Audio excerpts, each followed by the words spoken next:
For a lot of women over 40, the hardest realization isn't dating getting tougher, it's recognizing the role their own choices played. I just got out of therapy and I realized, bitch, I'm the problem. Damn, I thought it was everybody else. I ain't think it was me. And one thing y'all need to know about me, baby, I'm going to always be the problem, okay? Every single time, I'm going to always be the problem. And you know why? Because I'm not letting nobody talk crazy to me. I'm not letting nobody walk over me. I ain't letting nobody take advantage of me, okay? I'm just not doing it. Baby, you cannot and will not treat me any kind of way. I'm done with that. I ain't desperate for no friends. I ain't looking to sleep with nobody. I don't need no money. I don't need no handout. Baby, I'm going to always be the problem. Okay, that's the problem with some of y'all. Y'all too comfortable accepting and tolerating anything and just letting people come and go as they please and treat you however they want. We ain't doing that no more. Okay, baby, I'm going to always be the problem. I'm going to always advocate for myself. Y'all right now, I'm gonna forever be the issue, okay? I'm not the one to play with. I'm not the one to toy with, okay? You might can do it to her, but you can't do it to me, okay? I just need y'all to hear that and understand that. Find y'all something safe to do. After I turned 40, my mother died, and 1 year and 1 day later, my father died. I felt completely alone in the world, and for the first time, I really wished I had someone by my side. Either I was married or had a serious boyfriend, but I had recently broken up with a guy that I had been dating because I didn't feel like he was the one. And, when I thought about it, I had dated some pretty great guys, but it never really felt right. I just couldn't marry them for one reason or other. So for the first time, I started wondering, like, what's wrong with me? Like, why are all my friends getting married, having kids, and I can't connect to these guys? Like, I just felt I couldn't find that deep connection that I really wanted in a partner and what I wanted for my, the rest of my life. One day I meet this friend and he says, I know this woman, you should go see her. She's a psychic. Maybe she can help. And at this point I'm like, okay, I'll try anything, because I really felt like something wasn't right with me. So I go to see the psychic, and she says to me, you're living with so much judgment about yourself and others, and you're living with so many rules. You really need to somehow, get rid of all this stuff that you're thinking you need to do in order to be, and learn how to just be. So she says, and I'm like, okay. And she says, what you need to do is go somewhere far away where no one knows you, where you can really just almost like reinvent yourself and just learn and see and do and just have these different experiences. So it will stir up new things within you. And I'm like, well, what do you mean far away? And I don't have enough money. And, I thought I should stay home because I'm not married and I should just continue to date and try to figure this out. And, isn't traveling running away? And she said, no. And if you don't go on this trip, she said, you're going to miss out on life. And that's what she said. And so I was doing consulting work at the time, and we talked about that. And she said, can you bring your computer and work on the road? And I thought, okay, I could. And so anyway, I take this trip and I travel all over Asia for a year and a half. I get some consulting gigs, so I have money, more money while I'm traveling. So I continue to travel. And after a year and a half in 6 countries, I finally come home. And 2 weeks after I come home, I end up meeting my now husband. And so I think the trip didn't teach me how to find love. It taught me how to let love in. I think love was always around me. I just had to get out of my own way.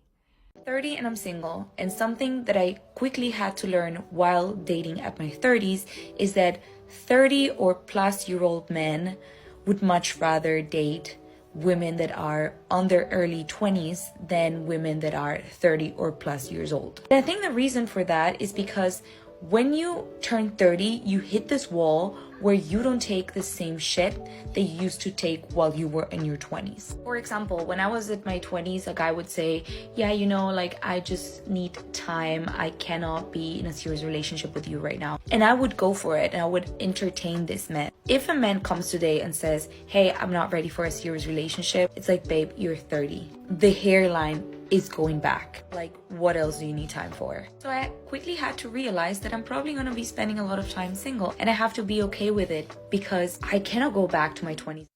I mean, like, she frames it as though the men are the clueless ones because they're still like chasing her for like hookup culture, and the men are delusional because don't they realize they're out of time because their hairline's receding? So much cope from her. The men are going to be fine. Guys at age 30 are not under nearly as much pressure as a woman at age 30. Her fertile years are fading fast, but what's interesting about her is that she actually did have the self-awareness to accurately describe where she went wrong. Of course, guys are still hitting her up for something casual because they're men. They're hardwired to seek out lots of sex, novelty, not offer much commitment. It's not the only part of male sexuality, but it's a strong part. And when she was younger, she used to entertain that. You know, when a man would say, look, I'm not interested in anything serious, I'm just taking things casually, she was like, yeah, okay, I can feel that. That's all good. But now that she's 30, she's changed. She's like, no, do not come to me with that energy. I'm looking for something deeper. I want commitment. I want marriage. I want children, etc. Now she's having to resign herself to the possibility that she's going to remain single. How differently her life might have turned out had she not entertained those guys chasing the casual hookups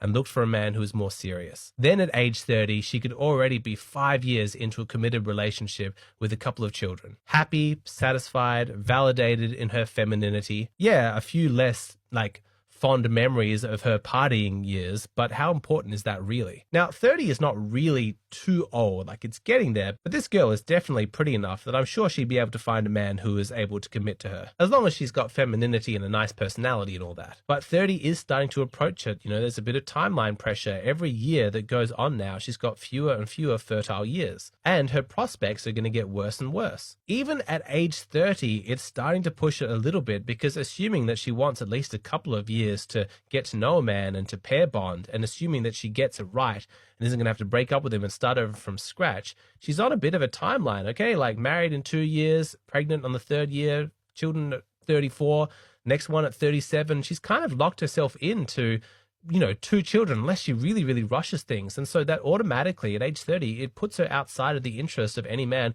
who wants to have a bigger family than that. If this woman was to wait another 5 years, then there probably aren't going to be any men left who are willing to commit to her, at least not ones that want a family. But as she said, she's still getting male attention, but it's of a very specific type. They're still wanting to keep things casually. They're just wanting to hook up. See, that's the thing, that as a woman gets older, she will continue to get male attention, especially if she's... That's the way he gets over his pain, but it just fucking hurt. And it could have all been so different. I'm fucking human, and I'm really hurting. And I don't get over somebody by just moving on with somebody else. That's really, really painful to watch. That was in February, and I had just gone away on my own to clear my head and was trying to speak to him, and I was just ignored, stonewalled, and I can't believe that was then and this is now. I mean, he was absolutely my everything, dominated all my thoughts. So in a way, I probably was codependent, but I just loved the connection that we had. I just think the worst thing of all is trying to make somebody tell you their truth when they just don't want to, and when they have moved on and they've got somebody behind your back because they're too cowardly to not say. It causes so much pain. The pain is not knowing, and it actually sends you mad. I think I did go slightly crazy because I just couldn't get it, when the truth would have been hard to hear, but I would have way preferred that. So the message is, tell people the truth. Respect what you've had in your relationship, to actually say how you feel, that you've fallen out of love, that you've met somebody else, but do it up front. Don't sneak around. Don't do it like this. Don't blame other people. Don't blame the person you once loved. I suppose what I've learned from all of this and from months of therapy is, if somebody doesn't understand you and if you don't understand them, move on, because there is absolutely no way you can be understood by somebody who literally doesn't understand. And that could be through their own trauma. It's not your fault. My reaction was terrible towards myself and towards him. But again, all of that could have been avoided if there was honesty. But the lesson also is you can't always know. You don't always have closure. You can't make them see your point. That is so painful. That is where I had a lot of resentment. But there's no point in having resentment. Let it go. Find somebody that really appreciates you. But more importantly, appreciate you. Okay, so y'all know that at 45 years old, I'm barely starting to learn to discover myself in dating and relationships. Okay. And usually I'm the one who pops off. I'm the one with the attitude. I'm the firecracker. I'm sassy. Okay. And I become combative and difficult and guarded. And then I met somebody who's also that way. And I was like, ew, I don't want to deal with your shit. And then I was like, wait, that's how I was. And this is what men have to deal with me. So life put him in front of me as a mirror. And I was like, damn, now I'm 45 and too old and tired to be guarded and difficult and all that stuff. So I learned to take a more softer, gentler, kinder approach, right? Before I used to say, I feel neglected. And now I say, I really appreciate our communication and I'm happy when we communicate well. And I really enjoy our company. And I was like, oh, Jesus, this is not natural to me. But it does feel good to see the growth, and to be like, oh, I can be a better person. And then I was like, oh, you mean to tell me that I'm the one that can be better to better the relationship? I divorced my husband because I was making a certain amount of money. I divorced my husband because I thought I didn't need him anymore.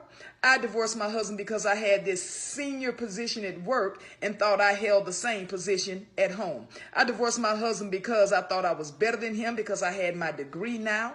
I divorced my husband because I thought a successful marriage meant I was here and he was down here. That is not success. That's fucking sickness. It's so refreshing to hear this reformed, educated, career woman talk about what she did to destroy her own marriage. And when women say, what's the issue with educated, successful career women? This is the response that men are talking about. We say, it's not the career.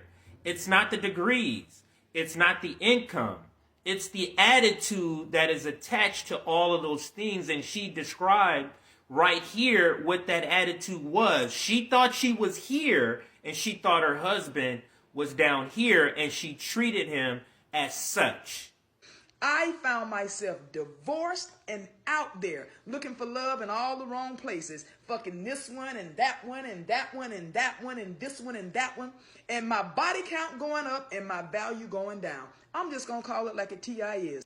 This is some awesome accountability, and this is something a lot of women who re-enter the dating market after leaving their husband needs to realize. The value you had before you were married, that dating market before you were married, when you met your husband, you have significantly lower value, as she described. And when you get back on this dating market, you're just adding to your body count, which, if you want to agree with it or not, it doesn't make any difference. Men value body count. So your body count going up does not bode well for the quality of men you're going to get in this dating pool that you have re-entered since leaving your marriage, as she described.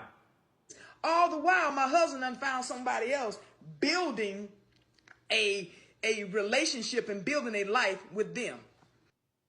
Kudos to this lady for taking accountability, recognizing what she did wrong to contribute to the demise of her marriage, and hopefully she understands and not take that into the next relationship. And the issue is there's too many educated, successful career women who never have this epiphany, and they keep having failed relationship after failed relationship attempt. And that's because they have not reflected on their flaws like this lady did to reform. You said women over 40 hit a wall. All right, let me correct that. No, you said it. Stand on it. Some That of them, percentage of women, right? some of them hit it hard as hell. They might. But my thing is, so men over 40 haven't just fallen in the gutter. Yeah. A higher percentage of men have fallen in the gutter than women have hit a brick wall. I don't know. And the caliber of men that I have ran across while being single these last 9 years, the quality is terrible. Majority of them have financial issues. Their penis don't work. They always complaining. So you could say women over 40 hit a brick wall. From my assessments, being out here dating, see, you just recently became legitimately single. You have always lived a life as a single man all your life. But legitimately on paperwork, you just became single. What's good for the goose is not good for the game. Oh, no, I'm sorry. What's good for the game is not good for the goose. Sir, I have been legitimately out of my relationship 9 years, and I've been out here dating. The experience. What relationship are you referring to? You don't have to say no name. No, the one I was with for I was with all throughout my 30s, 10 years. James. Okay. But I wasn't married to him. You didn't take any hiatuses? You didn't take any No, breaks? I was with him in his house. Okay. So you never saw anybody during that time? Yes, I have cheated. Right. So then. But I wasn't married. Oh, God. Okay, got you. You understand? Did I not say legally? Got you. That means paperwork. I didn't hear legally. I got you. Okay. See, that's because you want to hear what you want to hear because you trying to figure out a way to make you look better. No. Yes, you are. Yes, you are. I don't have hidden motives like that all the time. It's not hidden motives. Men are just extremely hypocritical. And women are very calculated. Yeah, we are. That's because we're smart. When a woman is not desperate or delusional, she's way smarter than any man. Okay. It's just that when women start becoming desperate and then they get delusional, it's just all of that common sense, all that strategic and logic just goes out the window. So that seems like that's a trait that they have to factor in. What you mean? So you said if women didn't have these issues of being delusional, they would be way smarter, more intelligent than men overall. Right? Yes, absolutely. 100%. But because reality is what it is, we have to factor that in, right? The delusion. I talk about that all the time. Okay. Women got to take accountability for them being desperate. And the effects of that desperation. A single woman, not married, dating men, the quality of men in these last 9 years versus when I was in my 20s, way different. Okay. Help me understand, though, what brings on the desperation in women. I'm not desperate, but what I can probably, assume is that they don't feel whole on their own. So when you don't feel whole on your own, why is it every time I'm talking to you, you always be doing stuff? Let your ADHD go. Wait, you didn't take your medicine? I'm not on medicine. Yeah, I'm saying, though, why you just can't be still?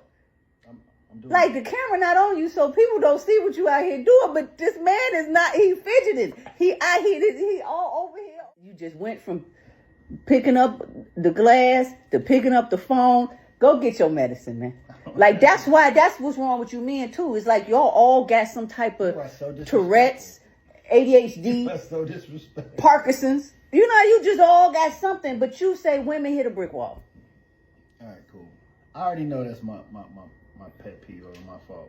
The fact that I don't give people 100% of my attention. Because it's something wrong with you. No, it's not.